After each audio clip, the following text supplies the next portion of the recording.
Now we're left with one more issue.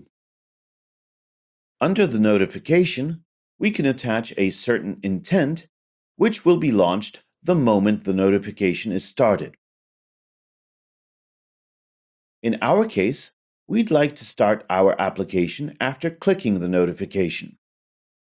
That's why we have to create an intent as if we created it in order to start the application in a specific place. We pass it to the context and the class to be started. In our case, we'd like to go to the to-do list activity. However, we cannot directly pass an intent this way because we also want to pass information about what we want to execute. In our case, it will be the launch of the activity. That's why we have to use pending intent. This is a special class which packs ordinary intents and allows us to send, apart from the information itself, the information about the action to be executed.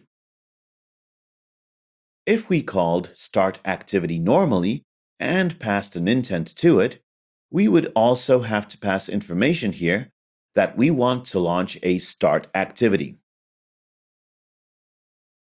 For that purpose, in our pending intent, we call the getActivity method, which returns the pending intent used to start the activity. Here, we have to pass a number of parameters.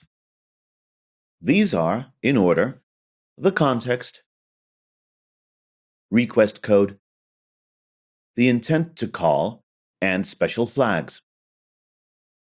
There are several flags, and their task is actually to inform how our intent is supposed to behave in case there is another intent. We can, for instance, set the cancel current flag, which will cause the currently waiting pending intent to be cancelled. There is also one more thing that we should remember. Should a notification appear and we had an activity launched, the activity will be launched again and put as the next one on the stack. That is why we can set special flags on the intent, which regulate how the activity should behave in case there are other activities on the stack.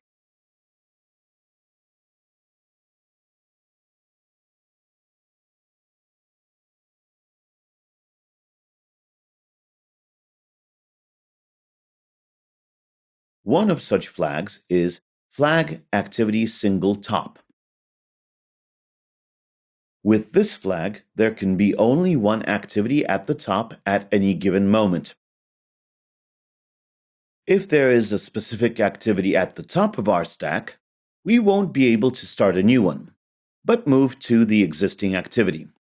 That's why this flag, along with our intent, will cause the start of our activity if it isn't running, and if it exists, we'll go to it. Now we just need to inform the builder that after clicking the notification, we want to start the pending intent. To do so, we'll call the setContentIntent method and pass it our pending intent.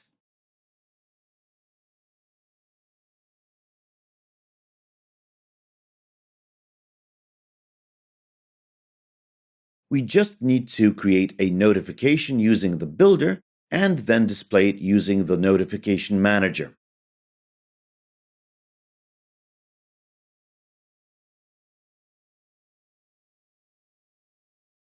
Here we have the notify method, which takes two parameters.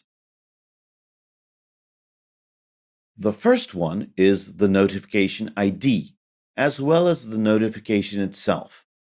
We need the notification ID in order to distinguish notifications. Our application can have multiple notifications at a given moment and may want to modify them.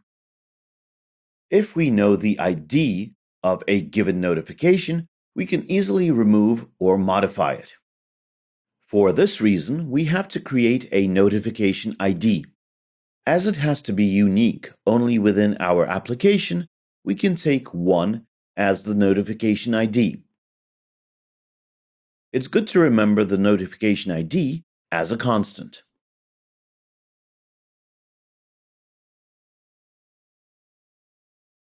Now we just need to test the service and notification in action.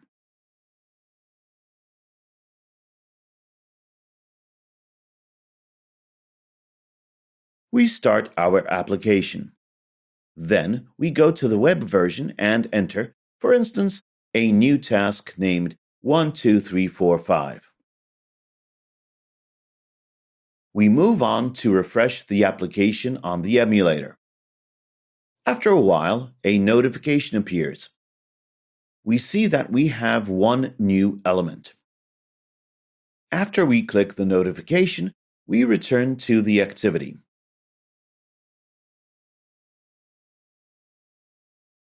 If we're not inside the activity, it's restored after we click the notification.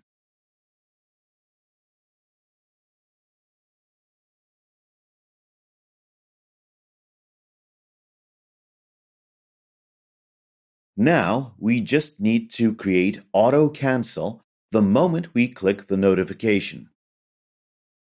To do so, we need to set the set auto cancel in our builder to true.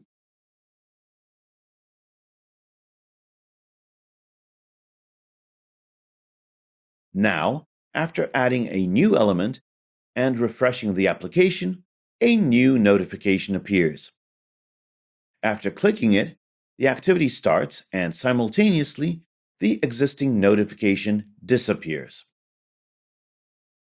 There is one subject left to discuss. We've already informed the user that new data has appeared, but we haven't informed the activity about it. The fact that we've refreshed the data has no influence on the activity display. In spite of the database having changed, the cursor doesn't get refreshed.